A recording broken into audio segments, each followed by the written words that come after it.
Assalamualaikum warahmatullahi wabarakatuh. Masih bersama dengan Pak B. Masih putar perencanaan keuangan. Tagline Pak B yaitu wujudkan hidup sejahtera dengan perencanaan keuangan yang benar. Sekali lagi, wujudkan hidup sejahtera dengan perencanaan keuangan yang benar.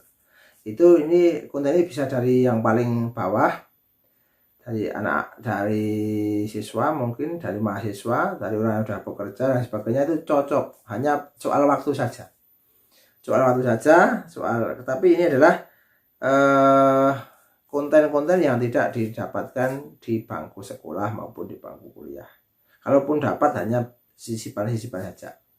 Oke, jangan lupa tonton video ini sampai selesai biar nggak gagal paham, serap ilmunya. Kalau dirasa bermanfaat, bantu like, subscribe, dan komen serta tekan tombol loncengnya. Lihat semuanya agar tidak gagal paham. Pak B mulai. Yang pertama adalah Pak B akan berbicara tentang 7 tanda kamu terlilit hutang banyak dan beserta solusinya. Ini sama solusinya. Kita bareng-bareng mencari solusinya. Masalah boleh ada, tapi solusi juga harus kita cari.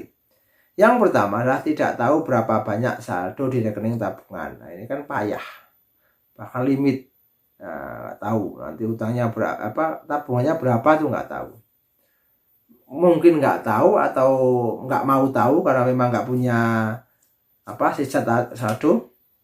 Jadi buat yang bekerja tiap dapat gaji diambil terus tiap hari, baik pakai ATM maupun pakai manual ke kasir, diambil nanti tidak pernah dilihat berapa. Itu kan payah. Jadi berarti nanti tanda-tanda hutang Anda banyak. Yang kedua adalah pinjam uang kemana-mana dalam jumlah kecil tapi lupa membayar. Jadi sering banyak orang yang mungkin performanya meyakinkan untuk berhutang. Siapapun ditanyai, dikeluhi kesah, kita minta belas kasihan untuk mendapatkan hutang. Ya kecil-kecil, mungkin hanya ratusan ribu, bahkan jutanya aja kecil, tapi di banyak tempat. Itu kan kalau di jumlah juga banyak, nanti dia merasa bahwa uang kecil aja nggak usah dibayar. Kan yang saya utangi juga orangnya punya uang banyak, kan nggak seperti itu. Itu adalah tanda kamu dari utang banyak. Yang ketiga adalah lupa menyisihkan uang buat dana pensiun dan juga pajak. Mungkin pada saat aktif banyak uangnya, penghasilannya banyak, cukup, tapi lupa. Kalau ketika besok sudah tidak aktif, itu lupa mau apa, dana pensiun nggak dipersiapkan. Kalaupun misalnya dari kantor, dananya kan kecil, apakah terus akan sebegitu aktif, gaya hidupnya tinggi, terus begitu pensiun gaya hidupnya langsung jatuh? Kan nggak enak. Gaya hidupnya pada saat aktif ya 10-20 juta, begitu pensiun cuma 3 juta, kan begitu kan nyungsep kan ya. Sebaiknya kan ramah, biar apa? Biar sejahtera, biar bahagia itu tetap terpancar di wajah kita. Tuh. Yang keempat adalah banyak utang bikin kamu nggak bisa belanja. Kan mesti jelas, banyak utang itu mesti gelisah di malam hari, susah di siang hari. Terlalu banyak utang. Ingat, gelisah di malam hari, susah di siang hari. Atau nggak tenang hidupnya. Apalagi berpikir yang jernih, kan nggak bisa. Yang dipikir adalah bagaimana untuk membayar cicilan, bagaimana untuk membayar utang, bagaimana untuk membayar ini dan ini. Ya tidak bisa fokus untuk beralih pikiran untuk mendapatkan penghasilan yang lebih. Karena apa? Otaknya sudah penuh dengan beban, tubuhnya juga sudah penuh dengan beban. Itu kan kebanyakan hutang.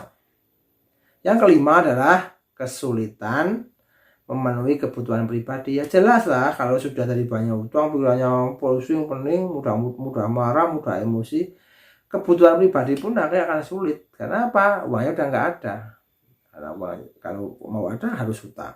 Nanti begitu ada ditagih orang dan lain sebagainya. Itu kan otak sini pusing. Yang keenam adalah lebih senang beli barang secara kredit. Ini tanda-tanda orangnya kan mungkin ini adalah sebagai awal. Jadi apa-apa kredit, beli apapun kredit, bahkan harganya yang puluhan ribu aja kredit. Itu kan menandakan Anda terlilit utang atau memang Anda punya karakter suka berhutang.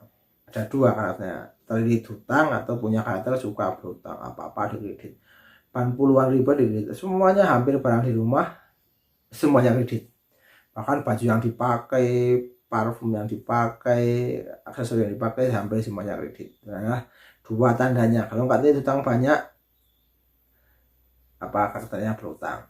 Ketujuh, menyalahkan keadaan keuangan sendiri. Jadi sering menyalahkan keadaan sendiri, bukan mencari solusi tapi menyalahkan keadaan. Terus bagaimana Pak solusinya? Nah, ini sekarang solusinya tidak tahu berapa banyak saldo. Yang pertama adalah ya saldonya dilihat berapa, nanti kalau kurang kan nanti kalau mau bagus solusinya adalah dibuat dua rekening atau dua rekening. Jadi rekening untuk operasional, uang masuk uang, di uang masuk uang itu ya itu rekening untuk tabungan. Jangan diotak-atik tabungan ini. Kalau yang mau bagus bisa 4. Satu operasional untuk tabungan, untuk dana darurat, untuk investasi atau untuk sosial ya. Jadi ada 4. Jadi begitu dapat uang disisakan itu, dan yang 4-4-nya nggak usah dikasih ATM. Kalau bukan ATM nggak usah digunakan. Jadi biar apa? Biar menumpuk di situ. Yang kasih ATM adalah kasih yang dana untuk rekening yang operasional tadi.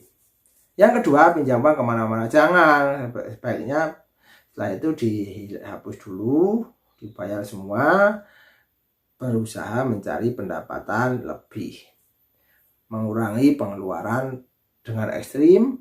Untuk apa? Untuk agar balance dulu, nol dulu. Nah, setelah itu baru bertumbuh lagi.